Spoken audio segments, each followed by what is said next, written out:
देखो सबसे पहले जो है ना हमारे सिक्के हैं, ठीक है। सिक्कों की प्रोबेबिलिटी कैसे होगी, तीन तरह की प्रोबेबिलिटी के बारे में पढ़ेंगे। एक तो सिक्के, एक हमारे पासा और एक जो है कार्ड, ठीक है, ताश के पत्ते। तो देखो सबसे पहले अगर एक सिक्का है ना, एक सिक्का है आपका, एक सिक्का अगर आपका है तो उसकी टोटल, सबसे पहले तो हमको टोटल प्रोबेबिलिटी पता होनी चाहिए कितनी है। तो उसकी टोटल प्रोबेबिलिटी कितनी होगी, दो कौन कौन सी होगी, या तो हेड होगी या तो टेल होगी। अगर एक सिक्के को उछाल दें तो या तो हेड आएगा या तो टेल आएगा, दो ही संभावना बनेगी ना। अगर सिक्के हैं आपके पास दो सिक्के हैं तो प्रोबेबिलिटी हो जाएगी 2 की पावर 2 या 4, ठीक है। कैसे कैसे देखिए, 2 सिक्के उछाले तो उसमें एक तो आपका हेड आ सकता है दोनों पे, एक पे हेड आ सकता है, एक पे टेल आ सकता है। ऐसे ही दोनों पे टेल भी आ सकता है, और एक पे टेल आ जाएगा, एक पे हेड आ जाएगा। ये क्या हो जाएंगे, आपकी 4 संभावनाएं बनेंगी, ठीक है। अगर सिक्के होंगे तो 2, ठीक है। तो टोटल प्रोबेबिलिटी है 2 की पावर 2 या 4। अगर सिक्के हैं 3 सिक्के हैं आपके तो टोटल प्रोबेबिलिटी हो जाएगी 2 की पावर 3 या 8, ठीक है। कैसे, अब देखो ये प्रोबेबिलिटी बनानी आनी चाहिए तुमको, तो आपके लिए क्वेश्चन बिल्कुल ईजी हो जाएगा। देखो तीनों पे हेड भी आ सकता है, ठीक है। 2 पे हेड आ जाए तो एक पे टेल आ सकता है, एक पे हेड आ जाए तो दोनों पे टेल भी हो सकता है, और हेड टेल हेड भी हो सकता है, ठीक है। समझ में आया, तीनों पे हेड भी आ जाएगा। 2 पे हेड आएगा तो एक पे क्या होगा, टेल आएगा, एक पे हेड आएगा तो दोनों पे टेल आएगा, एक पे हेड आएगा, एक पे टेल, और तीसरे पे भी हेड आ जाएगा। 4 तो ये होगी। तीनों पे क्या हो सकता है, टेल भी हो सकता है। 2 पे टेल हो जाएगा तो एक पे हेड होगा, एक पे टेल होगा तो 2 पे हेड होगा आपका, और जो है एक पे टेल फिर हेड और फिर टेल।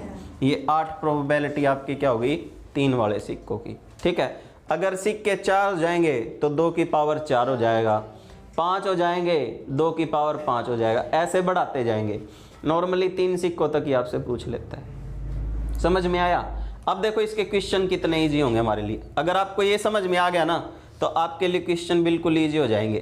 देखो फर्स्ट क्वेश्चन क्या है, यदि एक सिक्के को उछाला जाता है तो हेड आने की क्या प्रायिकता है। कितने सिक्के उछले, एक। सबसे पहले तो आपके पास टोटल प्रोबेबिलिटी होनी चाहिए। एक की टोटल प्रोबेबिलिटी कितनी है, 2 है, ठीक है।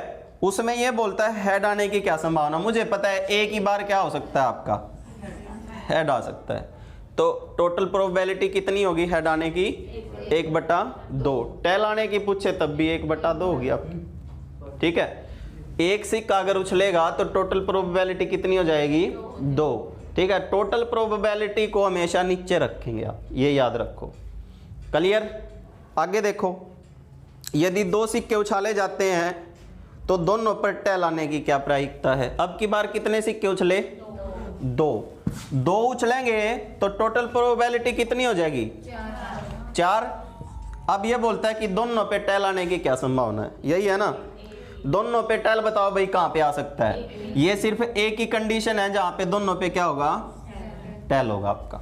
तो टोटल प्रोबेबिलिटी कितनी होगी आपकी, 1/4, ठीक है। समझ में आया।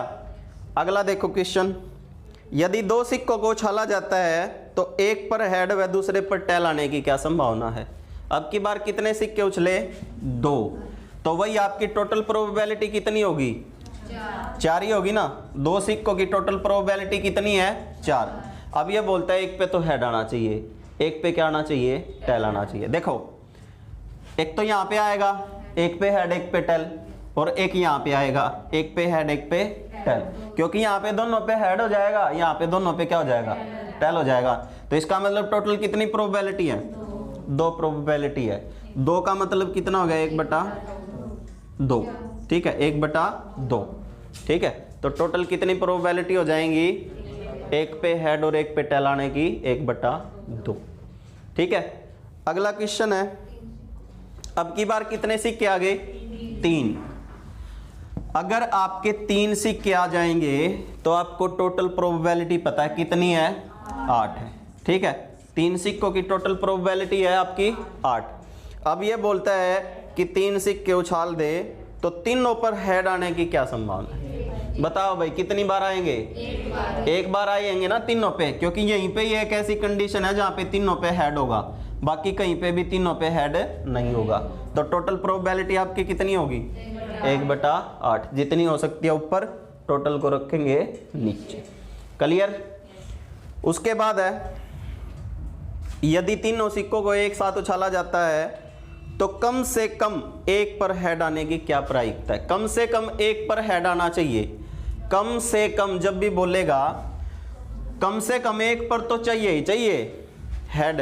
एक से ज्यादा कितनों पे भी हो सकता है? 2 पे भी हो सकता है, 3 पे भी हो सकता है। तो कम से कम कितने? पहले तो हमको पता है टोटल कितने सिक्के हैं? 3 सिक्के हैं ना, तो टोटल प्रोबेबिलिटी कितनी होगी आपकी? 8 होगी। अब यह बोलता है कम से कम एक पे हेड आने की क्या संभावना है? तो देखो, एक यही कंडीशन ऐसी है जहां पे हेड नहीं आएगा, बाकी सभी में कम से कम एक बार तो हेड मिलेगा ही मिलेगा। 1 बार, 2 बार, 2 बार, 1 बार, 3 बार, कम से कम एक बार तो होना ही चाहिए। ठीक है, तो टोटल कितनी प्रोबेबिलिटी होगी फिर? 7 होगी, क्योंकि 8 में से एक ही कंडीशन है ना जहां पे नहीं मिलेगा आपको, वही हमारा आंसर हो जाएगा। ठीक है, क्लियर? उसको हटा देंगे, जो बचेगा वही हमारा आंसर। ये आपका हो गया 7/8 टोटल प्रोबेबिलिटी। समझ में आया? कोई डाउट यहां तक?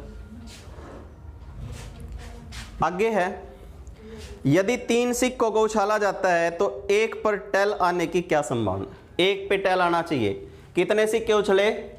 3 उछले तो टोटल प्रोबेबिलिटी कितनी है? 8 है। अब ये बोलता है एक पे टेल आना चाहिए, सिर्फ एक पे टेल। तो देखो कहां कहां पे होगा एक पे टेल? तो एक तो यहां पे है, एक यहां पे है 2, और एक कहां पे है? यहां पे है 3, और कहीं पे दिख रहे हैं। तो टोटल प्रोबेबिलिटी कितनी हो जाएगी? 3। ठीक है, टोटल कितनी? 3/8, क्योंकि 3 ऐसी कंडीशन है जहां पे सिर्फ एक पे टेल होगा। यहाँ पे एक पे टेल होगा, 2 पे हेड, यहाँ पे भी एक पे टेल होगा, 2 पे हेड, यहाँ पे भी एक पे टेल होगा, 2 पे हेड। बाकी ऐसी कोई कंडीशन नहीं है जहाँ पे सिर्फ एक पे टेल हो। क्लियर? कोई डाउट?